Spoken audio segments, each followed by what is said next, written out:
Добрый вечер. Сегодня мы с вами паспрабуем трошки полетать, почитать книгу Михала Анімпадыстава «Колер Беларуси».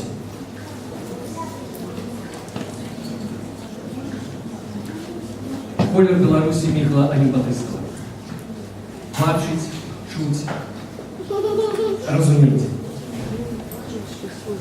Пераемность культуры не означае, аднак, безупынны паўтор. Пераемность — гэта, апроч іншага, памяць пра тое, што было да нас. Памнажэнне ведаў і здатнасцяў папярэднікаў. Гэтая кніга не заклікае да вяртання ў сучаснасць колішніх эстэтычных упадабанняў, а спрабуе давесці, што яны заслугоўваюць увагі і пашаны. Нам варта ведаць гісторыю ўласнай культуры хаця б дзеля таго, каб лепей разумець сваю увагавасць. Мажліва, гэтыя веды дапамогуць нам больш крытычна ставіцца да сённяшніх дасягненняў і зразумець, што месцамі мы знаходзімся у цывілізацыйным заняпадзе, раўнуючы з тым, што было раней, і прымусіць зрабіць захады, каб выправіць сітуацыю. Да таго ж, гэта менавіта нашае мінулае, што дадае упэўненасці. Так зможам і мы сённяшнія. Штодня мы ствараем не толькі нашу сучаснасць, не толькі закладваем аснову таго, якім будзе нашае заўтра, але адначасова уяўляем і тым самым ствараем нанова уласную мінушчыну. Часам гэтыя уяўленні матэрыялізуюцца. Не заўсёды яны адпавядаюць гістарычнай праўдзе, а нават і логіцы нашых гістарычных стыляў. Слова «белы» мае ў беларускай мове не толькі памяншальна-ласкальную форму «беленькі», але і формы, якія ласкава пазначаюць асабліва чыстую бель, бялюткі, бялюсенькі. Гэта найбялейшая бель не проста якасная катэгорыя, але таксама катэгорыя эстэтычная, ідэал хараства, увасабленне абсалютнай чысціні. На пытанне, што такое прыгажосць, 9 беларусаў з 10 адкажа, што прыгажосць — гэта калі чыста. Белы — гэта цнота, неруш, пачатак, як першы снег. І першая асацыяцыя, якая ўзнікае асабіста ў мяне ад слова «белы» — гэта снег. Здавалася б, снег тут быў спрадвеку, а значыцца, і ў традыцыйнай культуры яго павінна быць шмат. А нет. Белый.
Не ведаю, ці можна казаць пра негатыўны змест чорнага у звязку з ягонымі магічнымі уласцівасцямі, якія дапамагаюць кантактаваць з цёмнымі сіламі, весці з імі перамовы і нейтралізоўваць іх шкодны ўплыў. Народная традыцыя ў якасці медыятараў згадвае хатніх жывёл чорнага колеру – кота, пеўня, козла, сабаку. У нашай традыцыйнай светапогляднай мадэлі не ўсе класічныя пазіцыі прысутнічаюць, а тыя, што ёсць, згладжаныя і размытыя. Дыхатамія кшталту Бог, д'ябал, праўда, няпраўда, добро набываюць выгляд несіметрычны, скажоны, крывы. Богу у беларускім фальклоры супрацьпастаўляецца блазнаваты чорт, нячысцік, праўдзе крыўда, а добро са злом разбаўлены максімум. Космас людзей лесу пранізаны шматлікімі і складанымі сувязямі. На розных узроўнях тут няма абсалютнай катэгорыі добра і зла. І хаця вышэйшыя багі найлепей пачуваюцца на нябёсах, малодшыя з іх жывуць сярод людзей. Космас людзей лесу эластычны, ён пазбаўлены жорсткай арганізацыйнай структуры і абсалютных катэгорый. Чорны.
Мы ў сваёй любові да чырвонага колеру не ўнікальныя.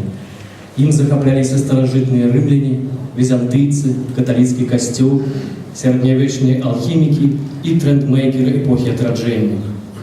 Але нашае стаўленне да гэтага колеру мае свае ўласныя вытокі. І гэта самае істотнае. Чырвоны колер быў на шчытах і рызах на харобах Вялікага княства, дагэтуль красуе на тарчы герба пагоні. Чырвоны колер прысутнічае сярод літургічных колераў усіх хрысціянскіх цэркваў. Хрысціянства узбагаціла семантыку чырвонага, надало яму сэнсы колеру Хрыста і любові, але адначасова колеру вавілонскай блудніцы і хрыстовай пакуты. Што праўда, усё гэта перакрыў колер рэвалюцыі, а мы амаль на стагоддзя сталі часткай чырвонай імперыі. Чырвоны колер чалавека і ўсяго створанае чалавекам, а таксама сімвалічнай мяжы чалавечага свету, акрэсленай самім чалавекам. Найлепей гэта бачна на прыкладзе магічных маніпуляцый з чырвонай ніткай, аб'екта цалкам рукатворнага чалавечага. Чырвоны – гэта не толькі мяжа, але памежжа, пераходны стан, месца напругі, як гэта адбываецца ў кавальстве, калі нагрэў жалезе да ярка-чырвонага, калёнага стану дазваляе змяніць яго форму і прызначэнне. Мажліва, адсюль, ад слова каленне, пастаў вобраз калінавага моста, месца пераходу паміж тым і гэтым светом. Чырвоны.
Тут сіні колір, який маркируе то, что по-английски называется outer space. Навакольны, знешні, адкрыты космос. Ён не агрэсіўны, ён незразумелы, чужы.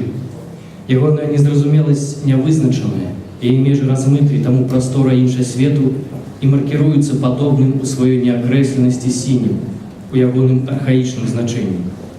Іншыя светы беларускай народнай культуры не з'яўляюцца абсалютным злом.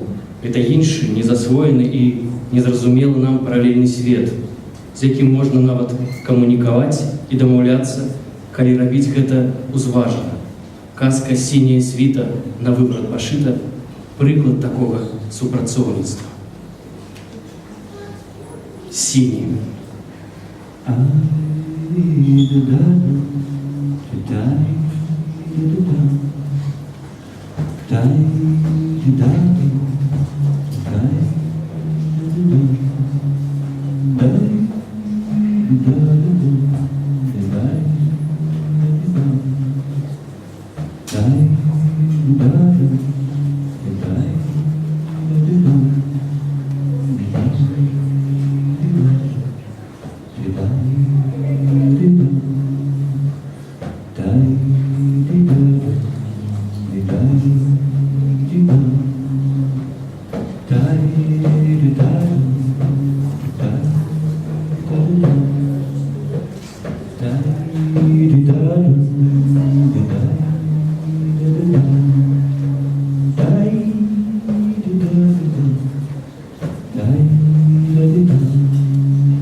Залаты колер прадубляваў і надаў пазітыўную канатацыю колеру жоўтаму, звычайна ігнараванаму, не надта любімаму ў беларускай народнай традыцыі. Як гэта не падаецца дзіўным сёння, жоўты колер маркіруе аб'екты канічнага свету, змеяў, карані, зямлю. Жоўтым асацыююцца хваробы і смерць, у тым ліку смерць раслін і прыроды праз жаўценне, зжуханне. Таму ўсё тое жоўтае, што нясе ў сабе пазітыўны змест, у традыцыйных тэкстах звычайна называецца залатым. Залатыя яблыкі і асобны гатунак залаты ранет, залатое зерне, пшаніца, жыта, ніва, бліны, сонца. Залаты.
Шэры і зялёны.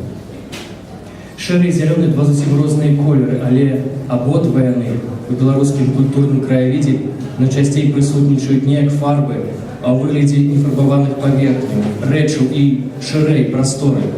Гэтую прастору можна умоўна падзяліць на прыродную і створаную чалавекам. Шэры – гэта перадусім тое, што створана чалавекам.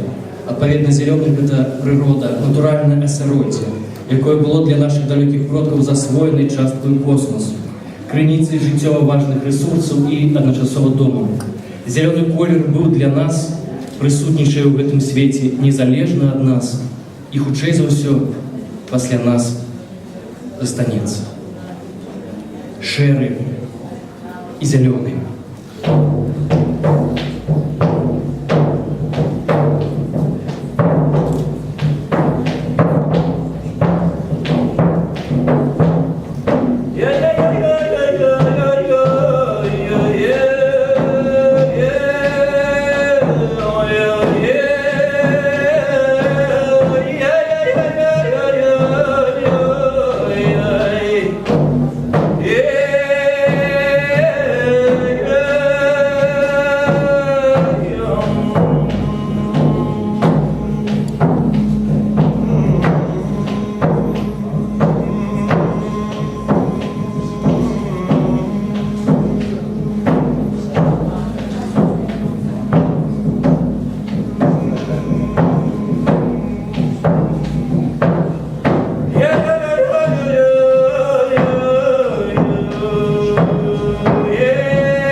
Часцяком нам навязваюць муляжы і міфы чужой мінуўшчыны.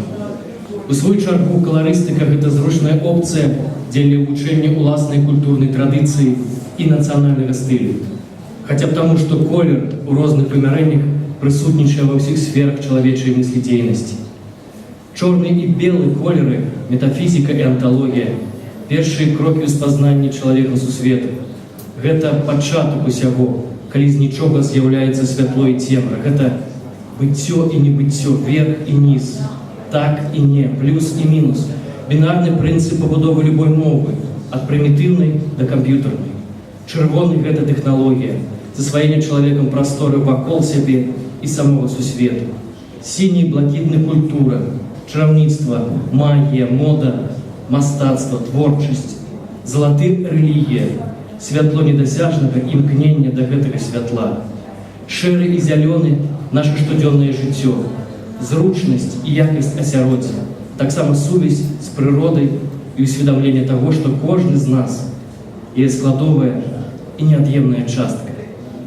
На нейкі час, на адзін цудоўны момант.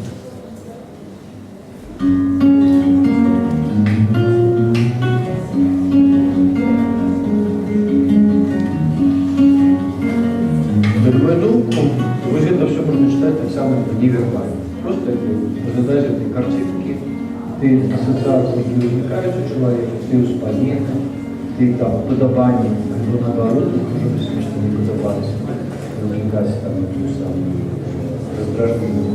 То это было так само цікавий заняток, непотребний заняток, і, скажімо, заняток, які по деяких причинах ми рідко этим займаємося. Наша культура побудована, на жаль, виключно вербально. Ми розмучилися, глядіться і думали звичайно. І тут я пропоную такий варіант, що поглядіться, включити мозги, і просто розглядати ось мозгові такі ситуації. Тим не менше, кожна з цих картинок не випадкова, вона тягне за собою певну форму.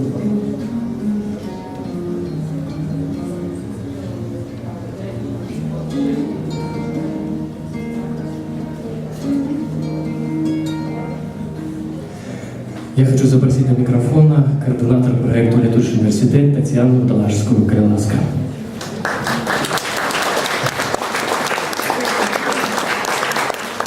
Дякую всім, хто прийшов. Тут шмат людей, які допомогли тому, як ця книга з'явилася.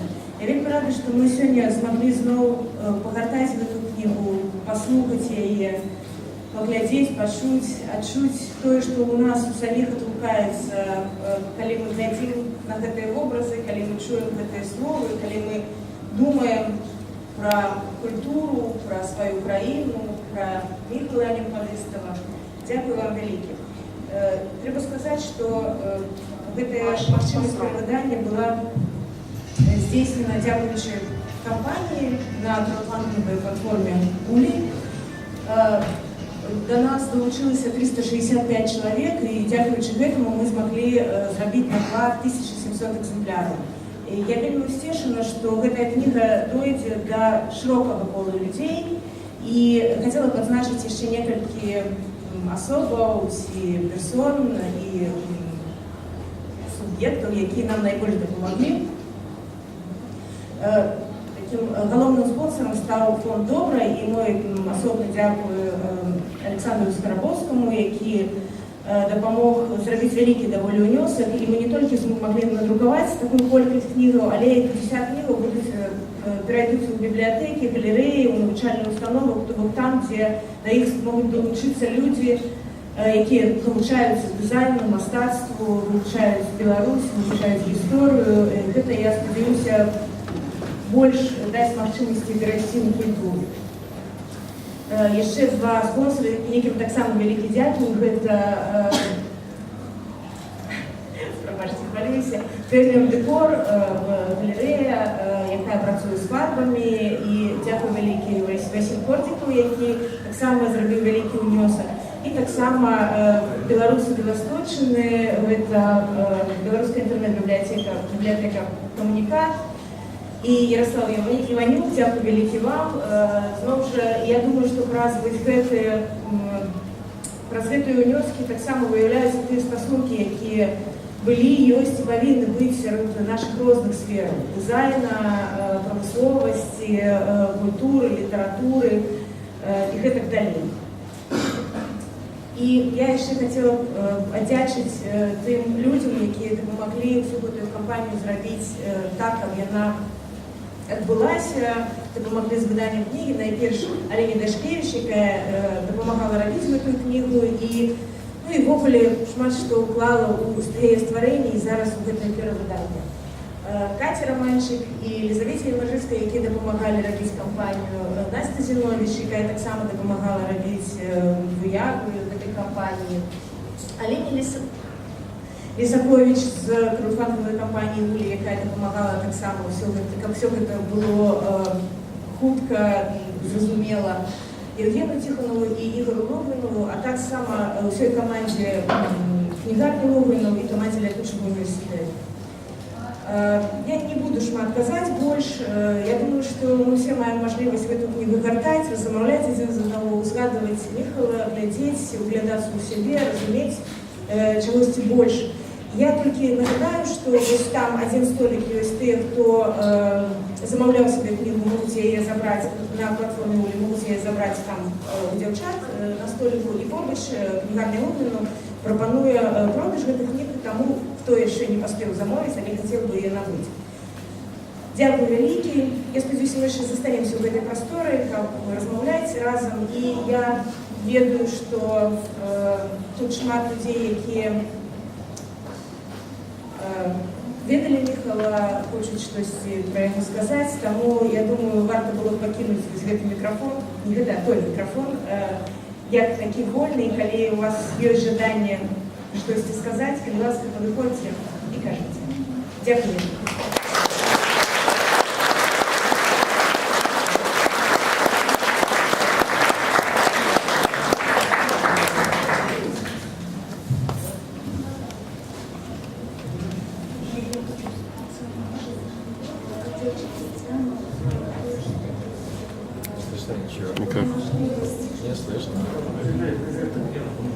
За то, что была можливость прыгаць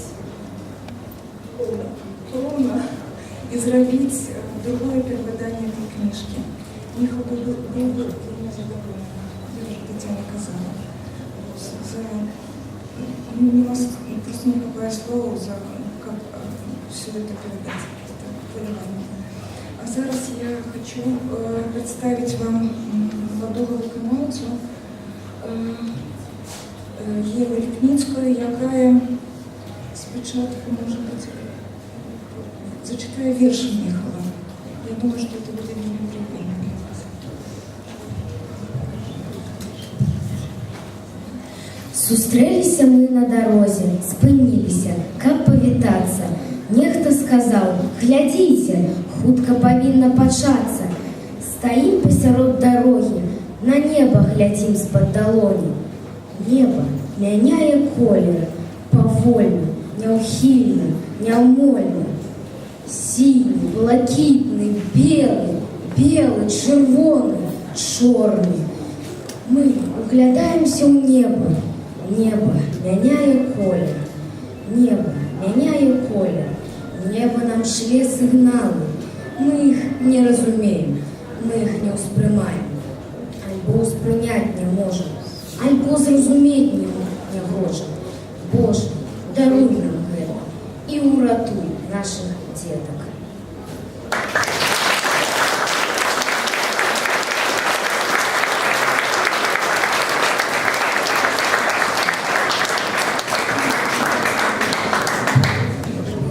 Еще один выканаўца, это Павел Дороженко, я сама где читаю верши Міхала.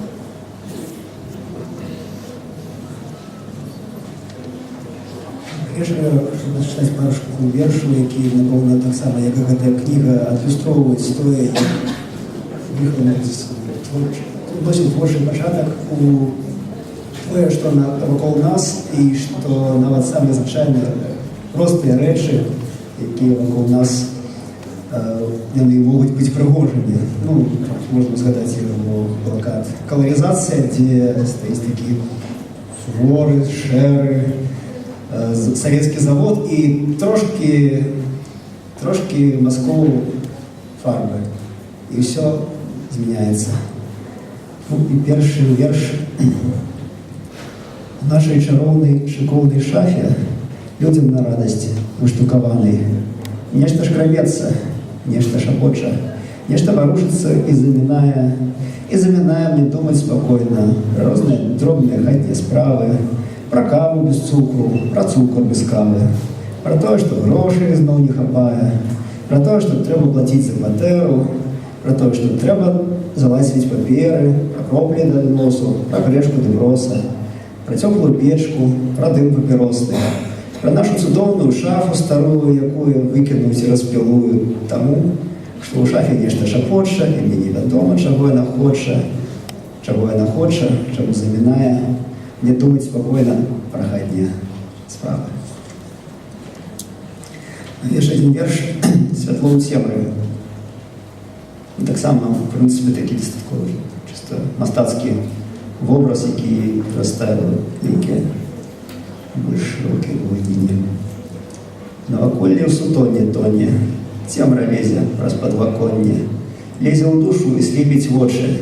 Цемра хоча, каб гэтае ночы не было ні свята, ні надзеі, ні святла, ні надзеі, каб не ведалі, хто мы і дзе мы, каб дарогу згубілі ў зроку, каб ні духу, ні руху, ні кроку, каб ціха сядзелі па норах, каб палоха ў газетных шолах, каб са страху замкнула мову, каб забыліся простыя словы.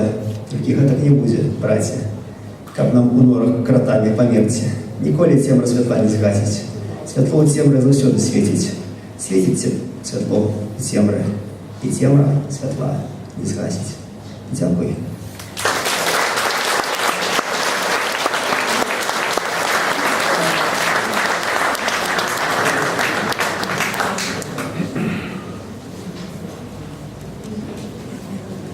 Мое прошлое выступление, это зараз уже будет пауза.